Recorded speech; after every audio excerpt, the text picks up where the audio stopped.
In 1972, Canadian-German folk-psych duo Emtidi released their second album, Saat.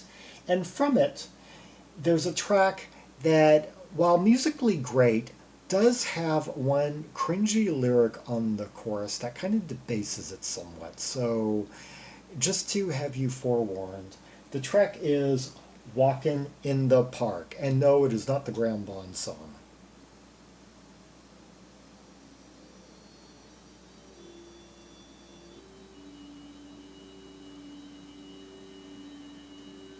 Hear that? That kind of spacey organ.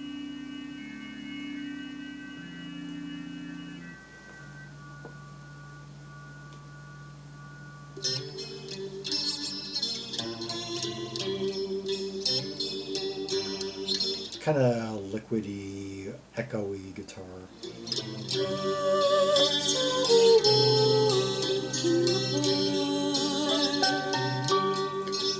That's Dolly Holmes, the Canadian half of the band. They both play a lot of instruments.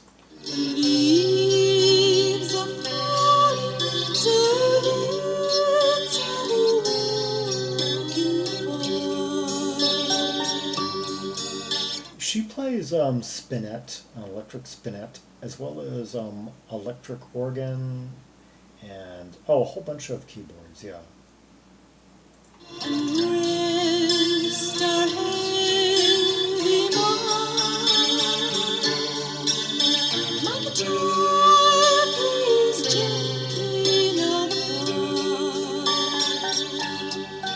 My guitar plays gently, she says. And the German half of the band, Maik, Hirschfeldt, plays a whole bunch of different guitars, bass, flute, synthesizer, Leslie guitar, it says.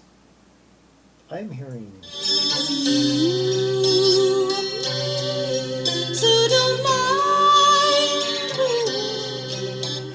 I'm wondering if I'm hearing a Leslie microphone, or if he's playing acoustic guitar into a Leslie microphone.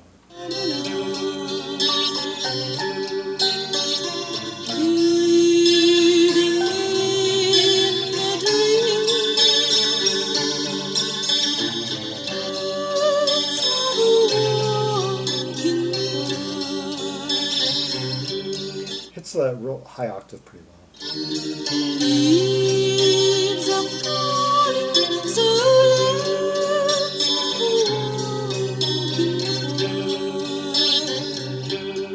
This conveys something more frosty to me. I'm not really thinking of parks when I hear this.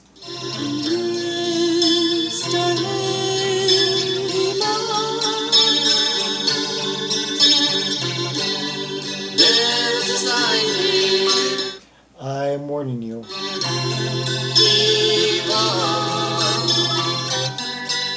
There's a sign that's warning you, keep off.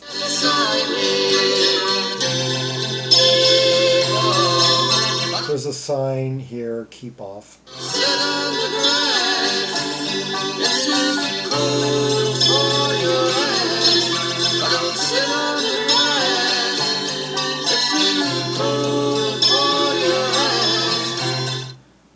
What were they thinking?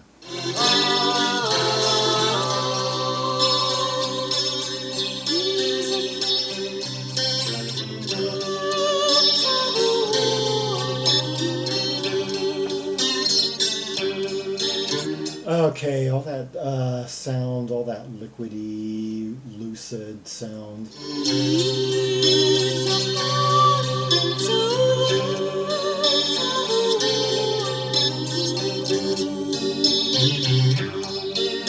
Oh, I like that sound right there. It makes me think, how many times have you heard coarse language in your dreams? I can think of maybe like one occasion where I have, and it woke me up.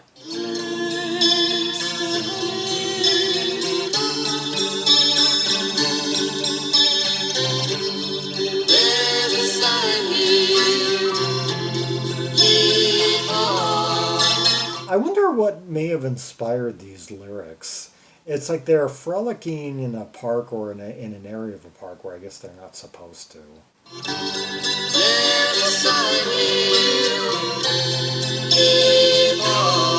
And I'm imagining they're streaking maybe in the park. They're doing some kind of hippie thing, like taking off their clothes or something.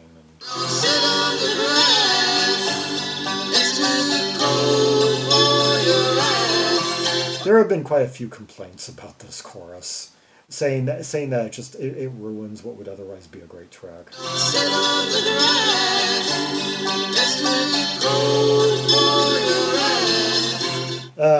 Not a pretty sight.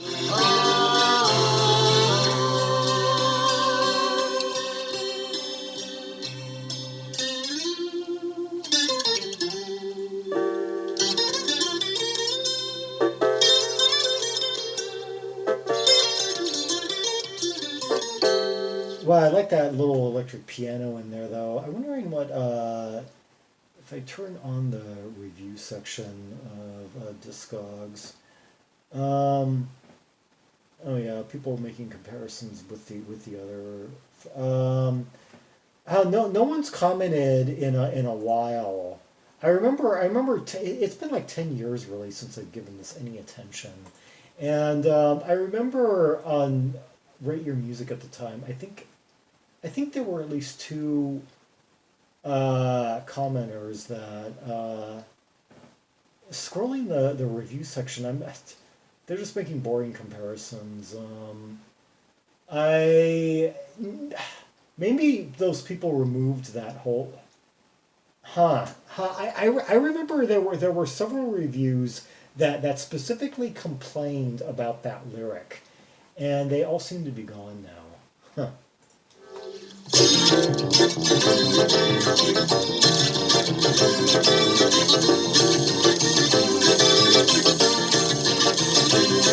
Now this is a welcome change of pace.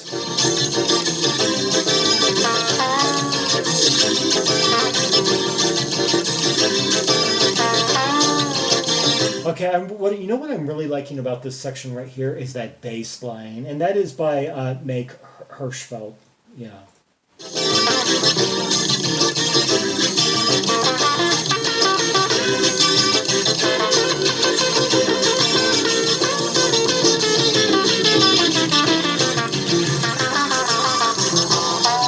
Now I really like that sound. Yeah, the phasing,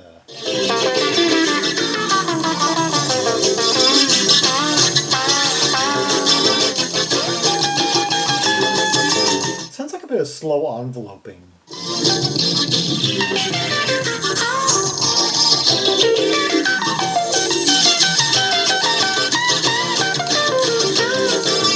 I like what it's doing to that guitar tone too. Yeah, he's doing a lot of overdubs here.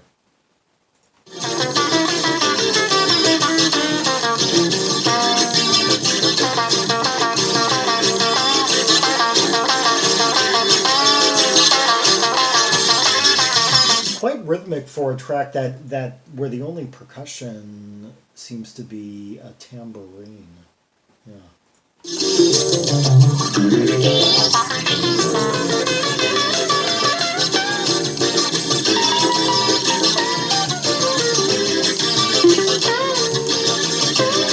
Between that really brisk strum and that fluid bass line, we seem to have enough of a rhythmic element to hold it.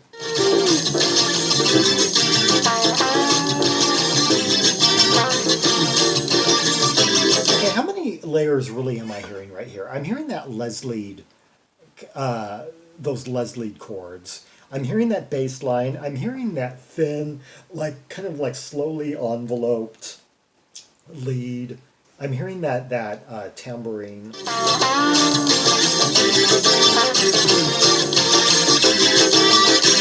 Oh, and I'm hearing some kind of blocky, electric piano.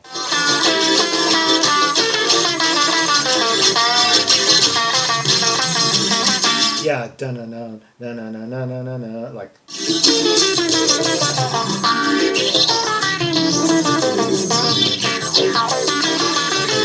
Oh, I love that spacey effect they're giving.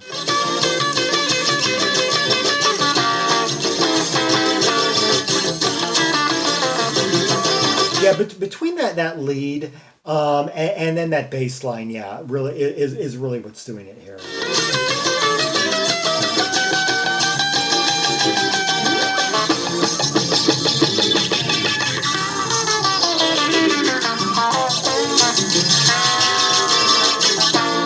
In some ways, similar yet different to some of those sounds that John Martin got with his Echoplex.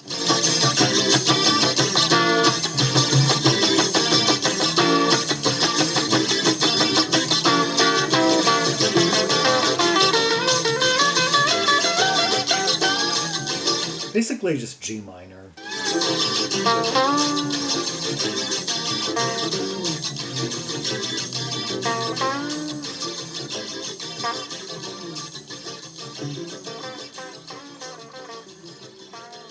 Yeah, coming out in 1972, just sort of at the tail end of the whole acid folk duo type thing, you know, like they'd been going on a lot, like in the UK, like with Trader Horn and bands like that, and taking it into a more experimental direction, using a bit more like studio tape trickery and effects and such to tweak the sounds and give it a more spacey feel.